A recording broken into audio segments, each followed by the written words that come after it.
What's up, everybody? This is your boy John. This is John's podcast. So my artist name is Tyler Stumpy Beck. I'm the bassist of a band called Louis on Tour. I'm also the co-producer of a project called Mars and Nebula. That one I collaborate with another recording artist named Neon Bright, and we produce stuff. Louis on Tour does live performing as well as we're working on a full-length album right now. We've got an EP out. You can check that out. Any music streaming platform. And then Tyler Stumpy Beck also has music out. I'm working on a second album. Oh, okay. In the previous one you said before, you said that's your fourth album. For which one? For So I've got 3 projects. I've got an album out under Tyler Stumpy Beck. I've got an EP out under Louis on Tour. And I've got an EP out under Mars and Nebula. Oh, okay. Awesome. And you said it's on any platform of any music stream, pretty much, right? Yeah, Spotify, YouTube, Amazon, all of it. Okay. That's awesome, man. Pretty much when it comes to music, where did it all start for you as an individual before we jump into your band that you're in? Like where did it all, where was the passion, the motive? The earliest memory that I have of like really finding love for music, I was maybe like 6, and I remember playing with a piano, and I had no idea what I was doing. I didn't know like correct technique or anything or what even sounded good. It was just like running a scale, and I didn't know a scale. I was just doing like ascending, descending notes, and that's the earliest memory of like love for music. I remember growing up and listening to the radio, all different genres, country, dance, rock, really getting into rock as a young kid. I was in orchestra for like 2 years, and I should have kept doing that, honestly. Yeah. But I didn't want to carry around my instrument, which is really funny to me, like looking back, because in high school as a teenager, I carried my guitar to school like every day, and I didn't even have a guitar class. But through doing that, I met a bunch of other musicians. We started a band, and then we did that for like 7 years. So yeah, that's kind of how I got into it. Okay. So it pretty much started in high school. I get that. Cause like I know for me, when I was in high school, I tried doing like a solo thing. You know what I mean? And as a solo artist, I was just going on like YouTube, finding instrumentals and stuff like that. I wasn't really Yeah. into per se instruments. Like granted, when I was a kid, I had a guitar. It was like a little electric guitar, whatever. But like I never actually. The only thing I've actually had as an instrument was a drum set. But I never went far with that. But like falling for love for music is just finding your key and your note that you can play with. Also, what's the word? Like you can like embrace with your own wording and passion with it. You know what I mean? And Yeah. in the Like if you can granted, find a way in. yeah, and you found people to actually really do that with, and that's awesome because man, I just feel like when it comes to high school and our generation, it was just kind of like in like anti-social somatic in the type of way where like people didn't were kind of like self-conscious to even talk about or express yourselves, like unless you're in like a chorus I of a mean, band. that certainly still was the case, like especially in high school, especially in high school. I, Yeah. I don't I was friends with everyone, but I'm pretty introverted and didn't talk to anybody. We just started the conversation because they wanted to play my guitar, and I was like, hell yeah, shred. Let's see Okay. what you got. And you said you weren't even in the band class, like you were in none of those, right? Pretty much. When I first started high school, they moved up the ninth graders, so it was ninth, 10th, 11th, and 12th. Uh-huh. So I was in 10th grade, and that year they had guitar class. The next year they didn't have guitar class, and then my last year I didn't even take electives. I was going to a radio production media marketing um, kind of like trade school, but it was during high school hours and it was through the high school, but at a separate school. Okay. Different Um, program. so there was only 1 year where I could have actually taken a guitar class at the school. But I still brought my guitar the next year all the Right. time. There wasn't guitar classes. I just brought it. Right. And the only reason why I'm asking, because like sometimes like as musicians, like they've taken those courses, they've taken those procedures during high school, they took advantage of those. And it's like, I'm just saying, like it's kind of unique in your way that you did it out of the ordinary and you're at where you're at now. You know what I mean? I'm just Yeah. saying, I just personally think that's pretty awesome, unique in a sense, in a way. Well, To, I had the privilege of being able to take guitar lessons outside of school. yeah. Okay. So I That's did what that for about 4 years, mm, from like 14 to 18. 14, 18. Okay. So yeah, that's about 4 years. Oh, that's awesome, man. And then for you, as what you're in a band now is called Louis, right? That's like your main band. Is that like the mainstream that you're in that you perform with pretty much that you go on tour with, right? Yeah, that one's the biggest. It's the band is called Louis on Tour, Louis on tour. Okay. Heck yeah. and And we have yet to go on tour, but we do have a tour planned.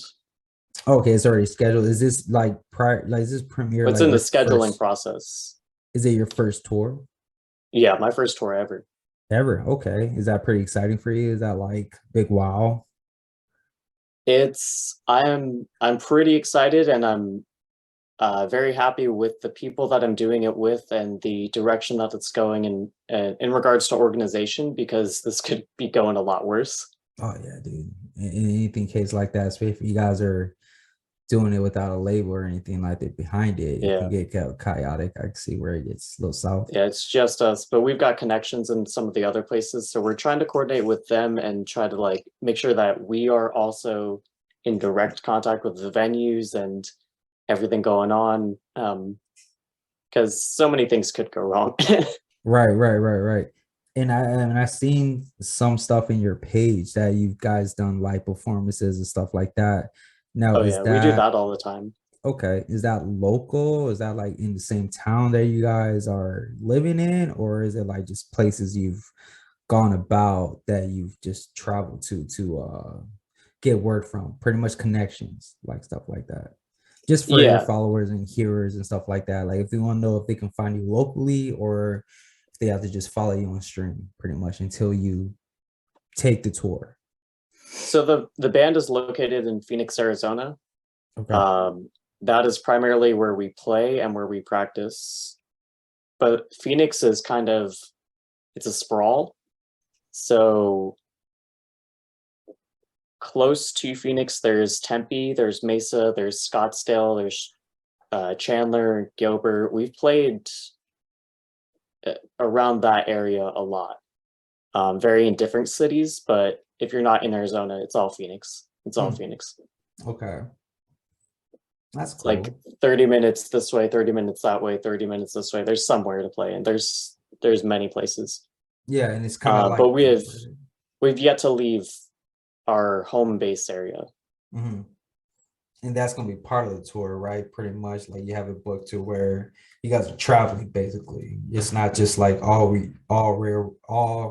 around Pyramids, Phoenix, Arizona. Yeah, it's going to be out of state. Awesome. That's exciting, dude. You could finally like travel and see different areas and stuff like that. Now, did you grow up in Phoenix, Arizona? Or I was born in Bethpage, New York. I left there when I was 3, and I grew up in Arizona. I did spend like a year in Idaho, but for the most part, most of my life has been Arizona. oh, okay. Oh, I see.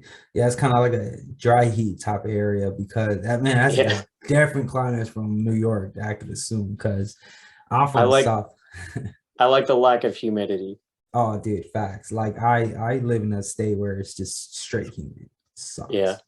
But that's cool, man. And for the band itself, like what would you describe? Is it more toward like what would you describe the vibe with you guys? Like what is it that people are looking for? Because obviously when you go see a band, you know, you want to feel their vibe, you want to see what kind of momentum or like what kind of era they bring. You know what I mean? I would say we certainly all bring our own individual music upbringings and influences, Mhm. but if I had to distill it, it'd be maybe like 90s alternative, um, punk, like, yeah, just straight punk, and then pop punk as well, like the emo pop punk of the early 2000s. Like punk rock, right? Like Yeah, okay, kind of like I hate to say the basics, but kind of like Linkin Park or like Blink 180, that type era type deal. There you guys look because like I've heard a couple of songs and you guys kind of like bring it kind of sounds like the new era of pop rock, you know what I'm saying in a sense because like I've we've got a listened. lot of influences, so it's hard to distill, but indie punk is really what we we're trying to go for, I guess. Yeah, Like, and I hear it. It's kind of in the mixture between new and old. You know what I mean? yeah, It kind of looks like you guys bring that together, and that's what I was excited about when I first heard your music because I was like, oh, this is the kind of music I because I just recently started getting into that bandwagon in that genre because like before, yeah, when I was growing up, I've listened to Linkin Park and all that stuff and Corn and all them, but then obviously my music changed along as I went. But what did you listen to when you were growing up? it was like I said, it was Linkin Park, Corn, Blink 182, all the you know the big artists, you know, stuff like that. Well, But like where did it change? Like, what did it change into? it changed it to hip hop, more towards rap, because What like artists? I would say it's pretty much like I was like stuck in the 90s, man. So like I was going with Biggie, I was going with like Dr. I Dre, Dr. Dre, man, you can't forget about that. And then he was like coming up with Snoop like, you know, Dogg, Tupac, Snoop Dogg, 50 Cent. Tupac. Yeah, Oh yeah, yeah, 50 Cent TI, a little bit of South yeah. because I'm from the South. So I had a little bit of that country swing to Oh, that. so more like maybe Atlanta hip hop. Yeah. Yeah. So that's what changed for me. But like recently I started hearing like a lot of like rock pop. And that's where Yeah, it's like Stamp Champs, Dropout Kings. There's like a resurgence. Dropout Kings is they're actually from here. really, that's crazy. Yeah, Adam, he was in a band, I'm pretty sure was pretty popular when I was growing up in my first band. Mhm. Um, I don't know what happened with that band, but he's the screamer of Dropout Kings. I think we broke up if I'm correct. I don't know. I could Oh, be the wrong. first band? I could be wrong. Yeah, yeah, I could be wrong. I don't know. I heard. But damn, that's crazy. You see, I knew we had a vibe on that.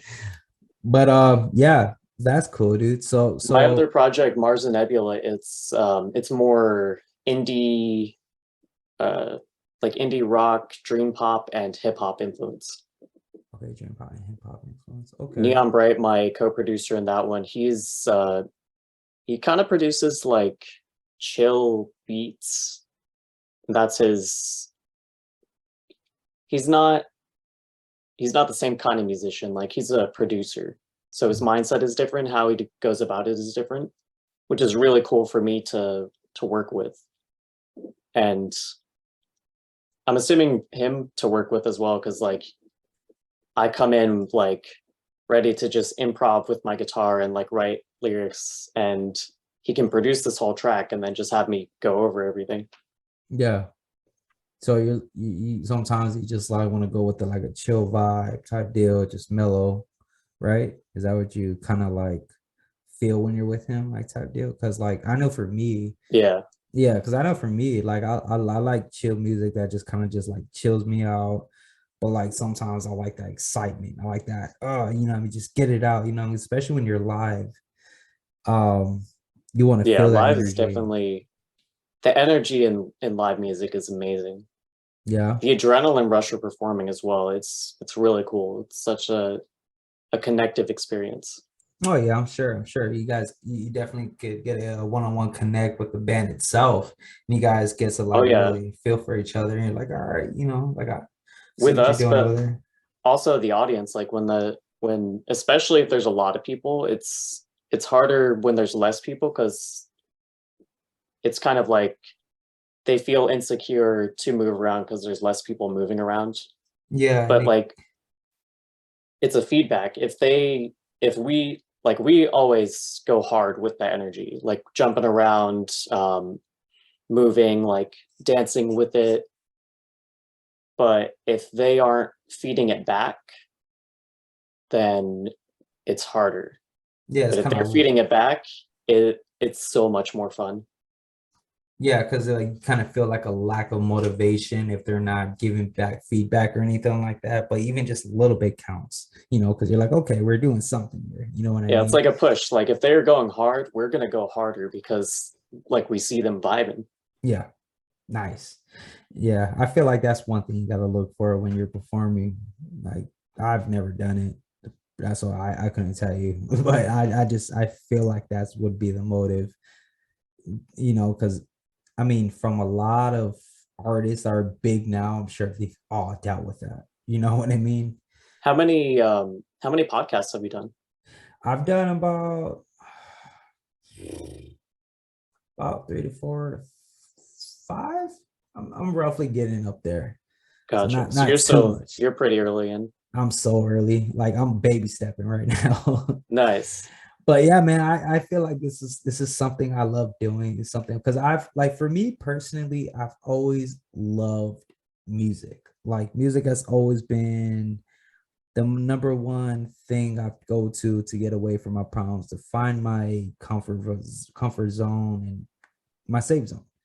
And I've always tried so many different ways to come up in music and try to do little things. But I feel like once I found that, why not just interview musicians and artists and get their different persona? That just for me personally, it reaches to me in a different way where I'm just like, all right, I can get a different opinion and hear different sides of their stories of their upbringing. You know what I mean? I feel like that's motivational and that's more one-on-one with Yeah. the artist itself. So I feel like I don't know. I just feel like I have more of a connection with that.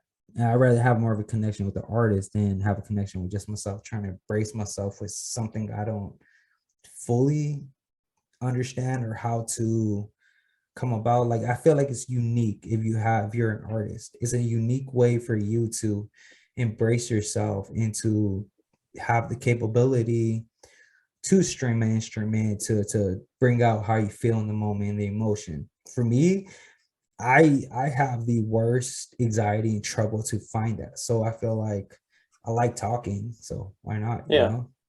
So Podcasting is pretty similar. I did a podcast called Your Thoughts Podcast for about 4 years, mhm. doing video element, 2 video sources, and then 3 audio sources. I would usually have a co-host, and then we would have like in that case it would be my co-host and I, and then you would be the guest, and we'd be interviewing. Um, the similarity to podcasting and music is that like back and forth, that like when you get into it, there's this kind of flow that like I can relate that with the crowd kind of feeling. Yeah. Exactly. And then that's where it just carries on the conversation, and then it's when it just flows. You know what I mean? Because like it's the comfortability, like you're saying, Yeah. like you were saying before. Like once people start feeling comfortable and they start vibing with it, then that's when things start rolling into play. You know what I mean? It's just at first it's always the hard part. You know what I mean? Just get it rolling, get it going. But once you're in Yeah. that flow, When you once you're started, I was like, oh shit. Oh, sorry. Can I cuss? oh no, you're Uh, fine, dude. Yeah, okay. fuck shit. You're good. No, ain't no censor um, here. I was just like, oh, he said go. What was I supposed to say? Nah, no, you're good, man. Yeah. It's one of those things where it's just like the awkward moment where you're just like, oh yeah. But it's okay though. Like for me, I'm just like I have anxiety at first, so I just like kind of just jump into it instead of just like waiting for a split second. You know what I mean? Because I Yeah. don't want to miss the pure conversation. And when it comes to like having that rawness, you know, because I feel like if we sit there and try to narrate how to have a conversation, it's just not gonna go well. It's just kind of be just like an awkward state where like, okay, what's the next question? Or, you Yeah, know, and it you just could. It's just yeah, it's harder to navigate if there's nothing planned out. Like yeah, not fully planned out, but like some points to go off of if you need to. exactly, exactly.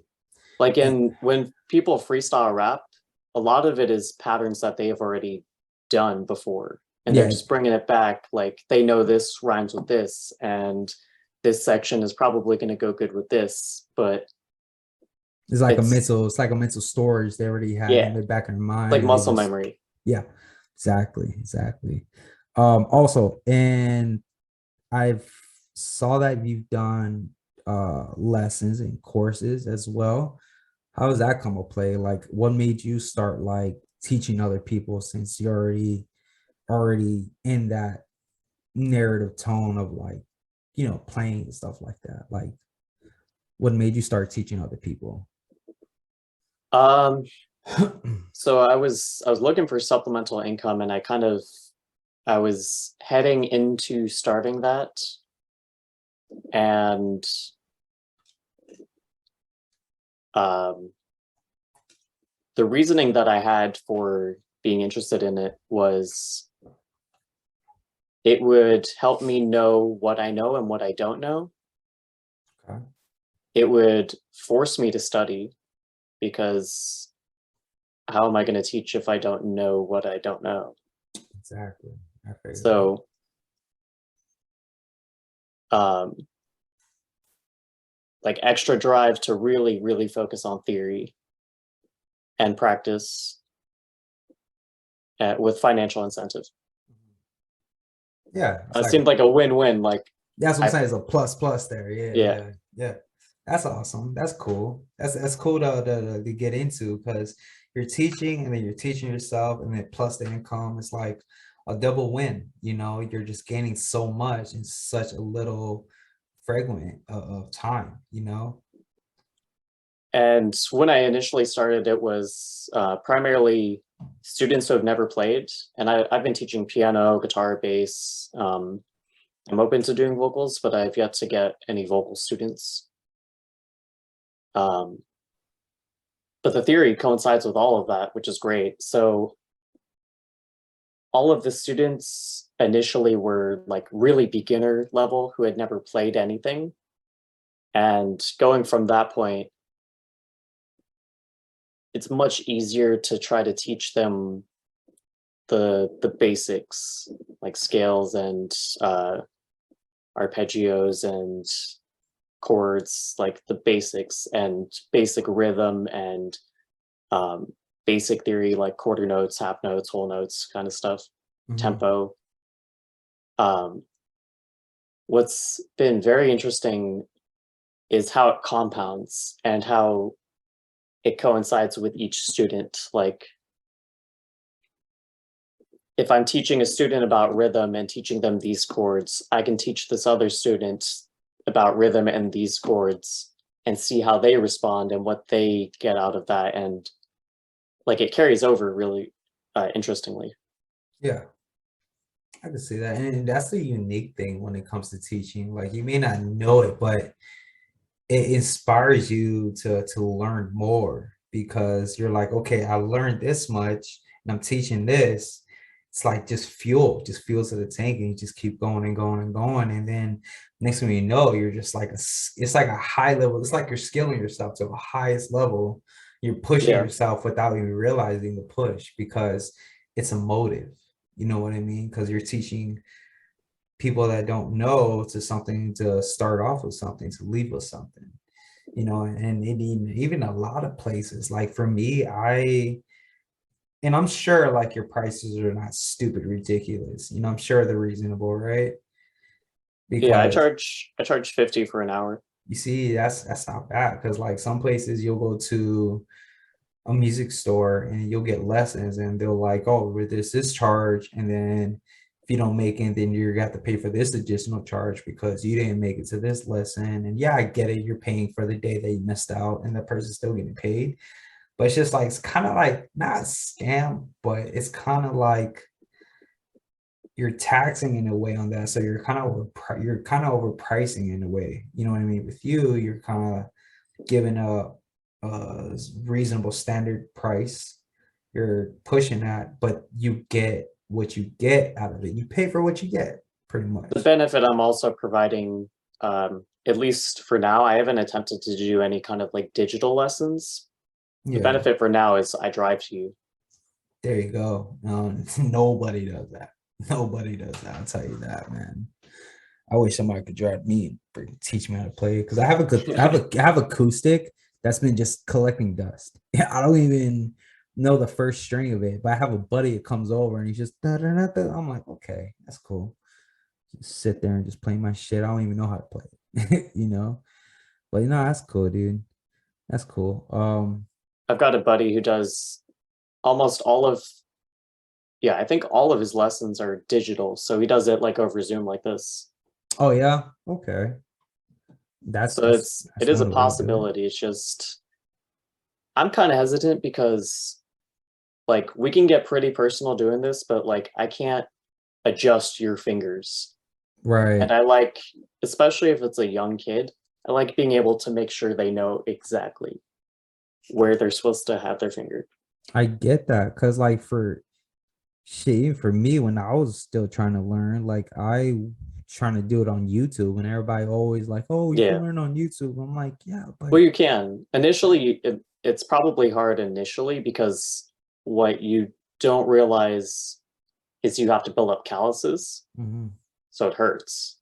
Yeah, And you have to have your fingers in like specific places in certain ways, and it's also not going to be comfortable for a long time. yeah, because you're getting out of the comfort zone of learning that and using your fingers in a way that they've never been used before, kind of in a Exactly. way. Yeah. Okay, I can definitely look So into that. self-teaching, like you don't have there's kind of like an intensity of having somebody there watching you do it, Yeah, telling you what you're doing wrong, and then reminding you about that stuff. right. Watching a Because video is just like, oh, well, I can't do this because I don't know why. I can't do it. yeah, So I and then quit. exactly. That's how exactly I was, man. I go back to it, and then I try to play exact same thing what I just like saw, and then it will just go wrong, and I'm like, what am I doing wrong? So I just do it, and eventually I'm stressed. I give up. Yeah. Exactly. So you're preaching to the choir. Oh, that's crazy, man. Also another thing, do you have like any recent songs that you guys are working on, or if you put out or anything you're trying to promote or trying to let people know? Um, I guess just promoting the whole all three projects for now. We do have an album coming out for Louis on tour. Ideally next year. It's not recorded yet, but we're kind of narrowing down what tracks and locating the best producer for us within our budget. We're trying to go pretty high level for that. Yeah. Mars and Nebula, I have no idea. Maybe we will come out with an EP if Leo and I ever meet up. that Yeah. one's it's there, but it's not priority. Yeah, it's just up in the air. Well, Yeah. eventually it'll come around, you know. That's And cool, man. then for Tyler Stumpy Beck, I've got an album in the works. Probably gonna drop next year, but they're in the mixing process and there's quite a bit of work still. Yeah. Okay. So just the main thing is just this tour. I feel it. I feel the energy on that one, man. Yeah. Excitement and just getting ready to go out there, man. I know you guys are gonna kill it. I mean, like I said before we even got on this interview, I've heard your music. I was like, yo, this is pretty sick, man. I like that because you guys like We've hold got it. we've got a lot of ideas too. We've got songs that we have yet to release. We've been performing live, so we know how they're going to be received, and we've got like which songs are going to be the singles, music video ideas already like building up. So 2023 is going to be crazy. Yeah, you feel like that's your guys' year, pretty much, Yeah, right? That's gonna be the that's when we're going to release the album, the music video. That's when we're going to tour. oh yeah, man. I'm excited to even look forward to that, man. I'm definitely gonna be eye opener for that one. So y'all that are watching, just remember, man, y'all heard it best from him. All right. So keep an eye out. 2023, new music video, new album coming out. So much to look forward to, man. For real. Y'all What's your heard it. podcast called? John's podcast. Simple, so simple. If not, y'all can find me on Instagram, man. Same thing, John's podcast. That's it. And you look for it, you find my little cartoon emoji, and that's me. But yeah, Awesome. man. You want to do any shout outs? You want anybody to know where they can follow you, where they can look for you, pretty much you and your band, so they can keep up and keep on the tour. Sure. So Louis on tour is it's Louis _on_tour_band. That's on Instagram. If you search up Louis on tour, it's kind of hard to find because there's Louis Tomlinson, I think, who is like a really popular singer-songwriter who overshadows anything else. Because On he's kind of up there with his followers and stuff like that. And I'm pretty I don't know if sure. he's in like One Direction or something, but he is pretty major artist. Okay. But if you find us, we're the Punk Rock Baby logo. It's pretty hard to miss if you do find it. Okay, y'all heard it. And then on Instagram, iPods are gross. Our pods are gross. Okay, heard Yeah. that. Y'all heard it. Let's get to it. All right, man. Well, hey, this was a pleasure interviewing you, man. I hope the best and nothing but positive vibes with this whole tour and your band. You guys rock out, man. So far, you guys kill it. If y'all haven't heard it, hear it now. All right. It was a pleasure, man. Peace out. I'm out. This is John's podcast. Thanks for having me, John. All right, man. Be easy. Later.